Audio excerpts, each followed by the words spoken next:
আচর মাল কিসের তো মায়া এত সাদের বাড়ি তোমার ভেঙে যাবে বাসা ও তোর মনে যৌবন ফুরাইয়া যাবে যৌবনে লাগবে ভাটি ওই যে ডাকতেছে তুমি কবরের মাটি কবরে ডাকা না কথা কান্না করো কথা ও দুর্গম যৌবন ফুরাইয়া যাবে যৌবনে লাগবে ভাটি ওই যে ডাকতেছে তুমি কবরের মাটি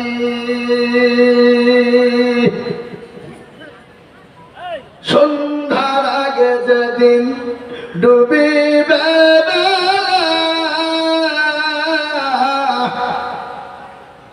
সন্ধ্যার আগে যেদিন ডুবিবে এক পলকে ভেঙে যাবে তুমি রঙের মেলা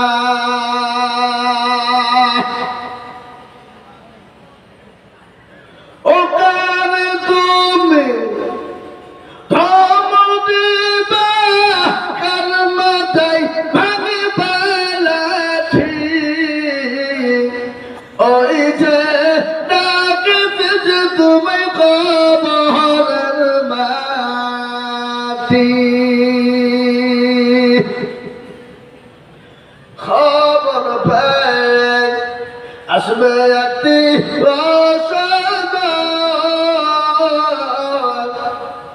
তোমার চারি পাঁচ বছর তারা করিবে কান্দ খবর পেয়ে আসবে একটি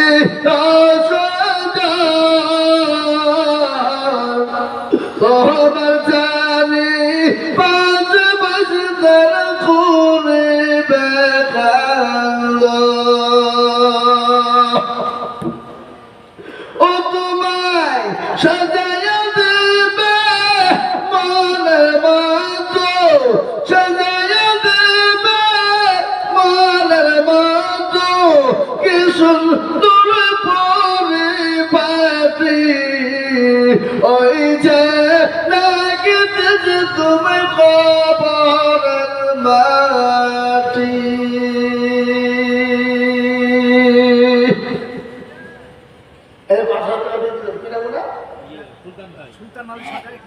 সুলতান আলী সরকার তিনি নগদে ৫,০০০ টাকা দিয়ে দিলেন আল্লাহ তুমি তার চারে মালে বরকত দাও আল্লাহ তার সম্পর্কে তুমি বানিয়ে দাও মাবুদ আল্লাহ তোমার দিনে কোনোদিন কমে না কোনোদিন ফুরিয়ে যায় না যত দিবা আল্লাহ তুমি তার মান বানিয়ে দিবা আল্লাহ রফিকার বান্দা সুন্দর সরকার ছিল মা বাপ শ্বশুর শাশুড়ির নামে ৫,০০০ দিল আরো ২ কোটি টাকার আত্মীয় স্বজনের কারণ আল্লাহ তাদের দিও কবরের সুখের জীবন কেউ যদি চলে যায় এগানা বেগানা ক্ষমা করে দিও তুমি জিন্দগির ঘুমাও কিয়ামতের মাঠে যেদিন পসিনা জোয়াবে এই দলকে মালা ছায়া হয়ে যাবে কিয়ামতের দিন বড় ভয়ঙ্কর দিন বাবা বড় ভয়ঙ্কর বড় ভয়ানক আল্লাহ নবীর বিবি মায়েশা বললেন নবী গো কিয়ামতের দিনটা বড় কঠিন হবে নাকি আল্লাহ নবী বলেন আয়েশা ইসরাফিল আলাইহিস সালাম যেদিন সিংহায় ফুঁক দিয়ে দেবে আকাশ গোলা তছনছ হয়ে যাবে জমিন গেলা তছনছ হয়ে যাবে কবর থেকে মানুষ দলে দলে দলে দলে দলে দলে দলে কুকুর থেকে মানুষ আপনার উঠতে থাকবে। আল্লাহ বলবে, ও ইসরাফিল, তুমি তো পুরুষে গায়ে ফো দিয়ে দিলে, গোটা পৃথিবীটা কল্পনা হয়ে যাবে।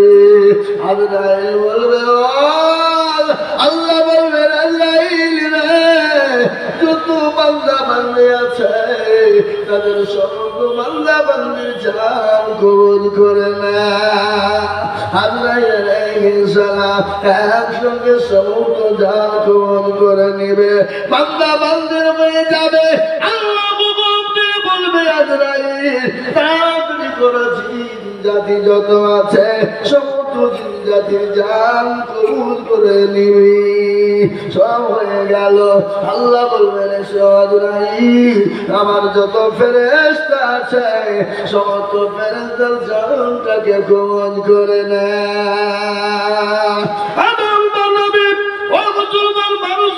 কবুল হয়ে যাবে, জিন যদি কবুল হয়ে যাবে, ফেরেশতাদের কবুল হয়ে যাবে।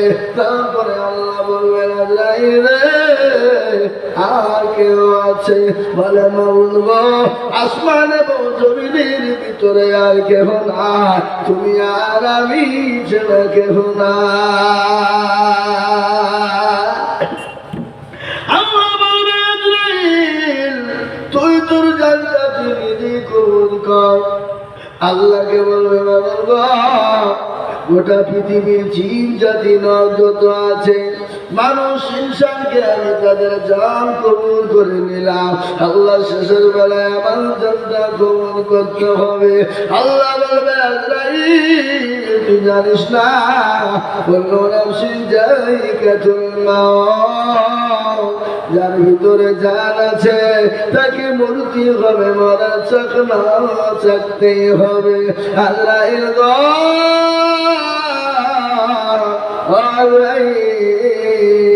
তোমার জানটা তুমি নিজে কবুল করো। সেদিন আফসোস করে বলবে, আল্লাহ আমি কত মানুষের জান কবুল করলাম, আমি জানি না আমার জানটা নিজেই কবুল করতে হবে। চত্বর করে কাঁপতে শুরু করে দিল। আল্লাহ বলে, কে পেলাম না, মৌতের চাকনা তোমাকে জানতে হবে। সেদিন সব পয়গম্বর হয়ে যাবে। হাসরের ময়দানে আল্লাহ হবে সেদিন বিচারক। আল্লাহ বিচারক হবে সেই দিন সবার সামনে আমার আল্লাহ কোরআন তেলাওয়াত করবে। কি তেলাওয়াত করবে? যারা বলুন নাকি কোরআন। আরে কোরআন শুনতে ভালো লাগে না লাগে না? কথা কন না। যে পৃথিবীর জমিনে একটাই কিতাব, যে কিতাবটার নাম হলো কালামুল্লাহ, কোরআনুল কারীম, কোরআনুল মাজিদ, কোরআনুল জিকির, কোরআনুল শরীফ। এ বাবা, এ কোরআনকে 30 পারা বুকের ভিতরে রাখার মতন ক্ষমতা আছে হাফেজদের, আছে না নাই? কথা কন না। কিন্তু শুনলেন আজকে পৃথিবীর জমিনে অনেক শিক্ষিত ভাইরা আছে, মাস্টার আছে, ডাক্তার আছে, এমবি, বিএড, ডিএড আছে, ও বাবা ইঞ্জিনিয়ারিং আছে, প্রফেসর আছে। কিন্তু আমি আপনাদের সামনে বলে যাই, আমি আঙ্গুল লড়িয়ে বলে যাচ্ছি, আমি জোর কদমে বলে যাচ্ছি, পৃথিবীর কোনো মাস্টার, কোনো ডাক্তার, কোনো বৈজ্ঞানিক, কোনো দার্শনিক, পৃথিবীর কোনো বাবার বাপ নাই। একটা 13 পৃষ্ঠার একটা প্রথম বই বাবা, যেটা আমাদের হাতে পড়া হয়, কি যেটা আমাদের সর্বপ্রথম পড়ি, যে বইটার নাম আমরা জানি, সেই বইটাতে প্রথমে বলে আমরা পড়ি কিনা?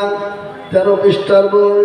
কিন্তু বলুন তো, যতই সুশিক্ষায় শিক্ষিত হোক, বাপের বাপ না ওই 13 পৃষ্ঠা মুখস্থ শোনাতে পারে।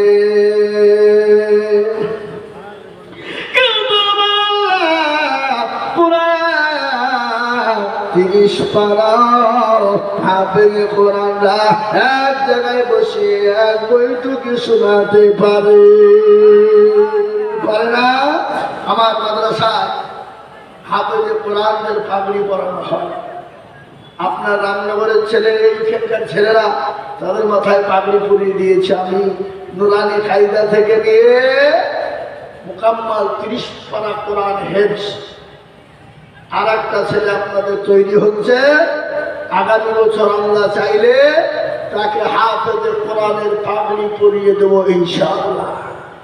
আগামী বছর আস্তে আস্তে সে পুরো মুকাম্মাল 30 পারা কোরআনের হাফেজ এই পাড়ার ছেলে ইনশাআল্লাহ হবে। বুঝতে পারলেন না? বললেন না? আমার মাদ্রাসায় কোরআনে কায়দা থেকে নিয়ে একভাবে সুন্দরভাবে এক জায়গায় বসে 30 পারা কোরআন শোনানো হয়, তারপরে তার মাথায় পাগড়ি পরিধান করানো হয়। বুঝতে পারলেন না? বললেন না? সব আপনাদের গান, আপনাদের অবদান। আপনারা এলাকার মানুষ 3 করে পয়সা দেন, এলাকার মানুষ দেন।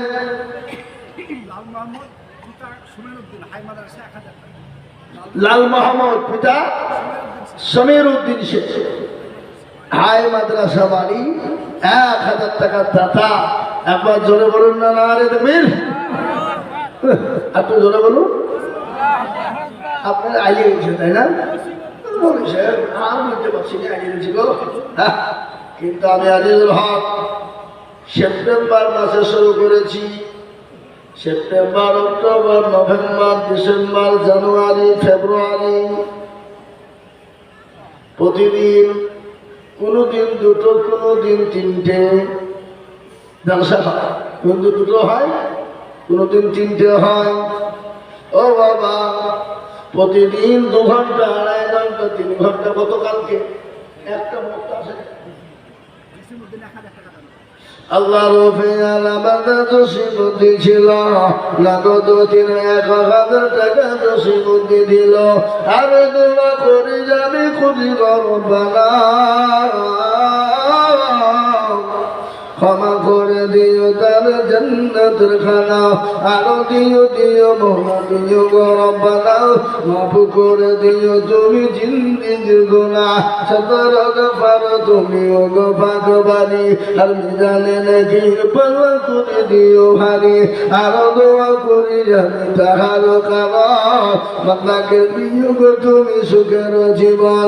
সদর গফার তুমি ও গো রব্বানা, ক্ষমা করে দিও তাদের জিন্দেগির গুনাহ। কেউ যদি চলে যায় গানা বাগানা, ক্ষমা করে দিও মাওলা তার জীবনের গুনাহ। আল্লাহ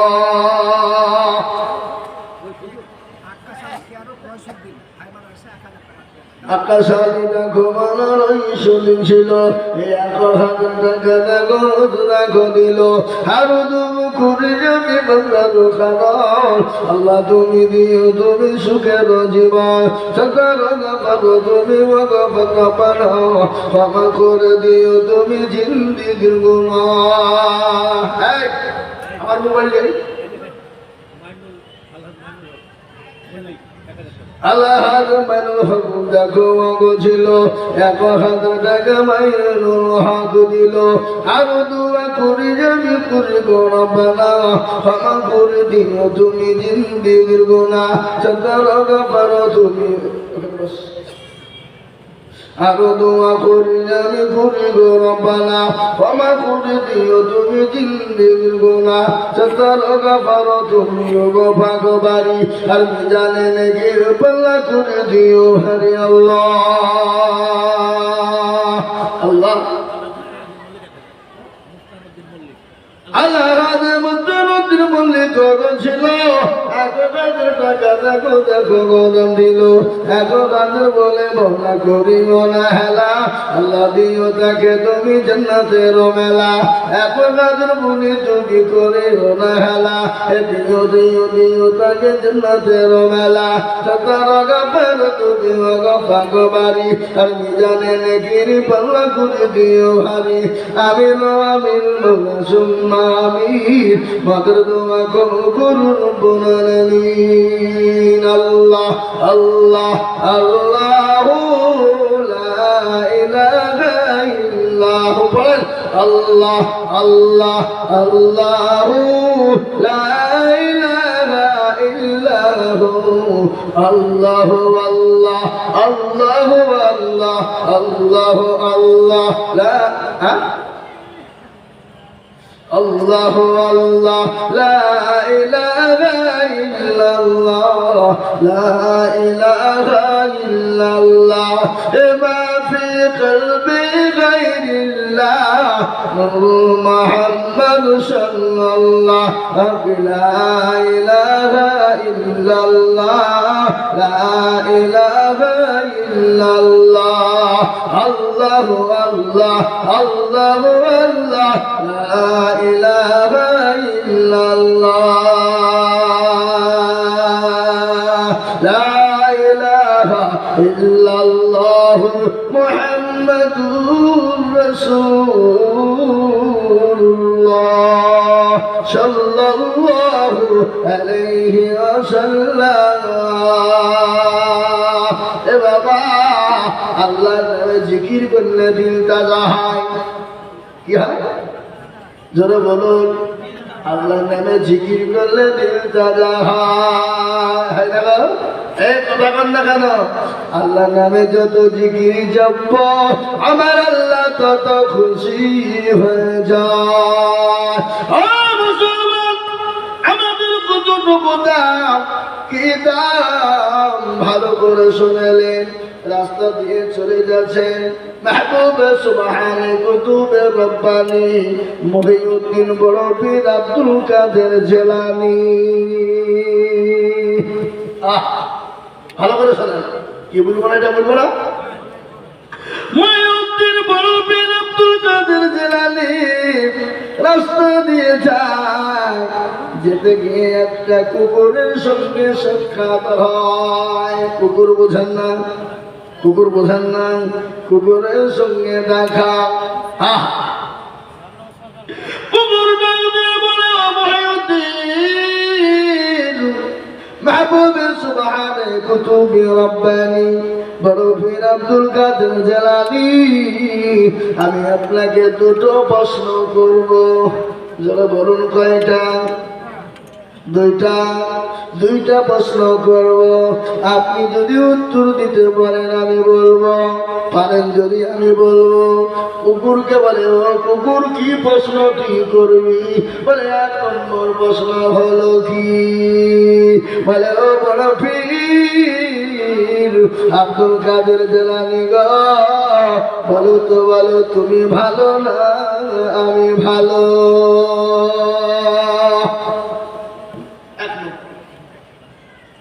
দ্বিতীয় নম্বর বলো পীর আব্দুল কাদের জিলানী তুমি বলো তুমি খারাপ না আমি খারাপ তিনি বড় চিন্তায় পড়ে গেলেন আল্লাহ আমি যদি বলি খারাপ তাহলে আল্লাহর কোরআনকে অস্বীকার করা হবে আর আমি যদি বলি ভালো এখানে অহংকার হয়ে যাবে আল্লাহ কোরআনে বলেছে বান্দা তোমার টাকা পয়সা গাড়ি বাড়ি তোমার সম্পদ তোমার শরীর তোমার জীবন তোমার যৌবনের অহংকার করো না আল্লাহ কোরআনে বললে ইন্নাল্লাহা লা ইউহিব্বু মান কানা মুখতালান ফাখরা আল্লাহ বলে বান্দা রে কোন জিনিসের অহংকার করো না মানুষকে তাচ্ছিল্য মনে করো না মানুষকে কখনো ফেলে দিও না কখনো অহংকার জীবনও করো না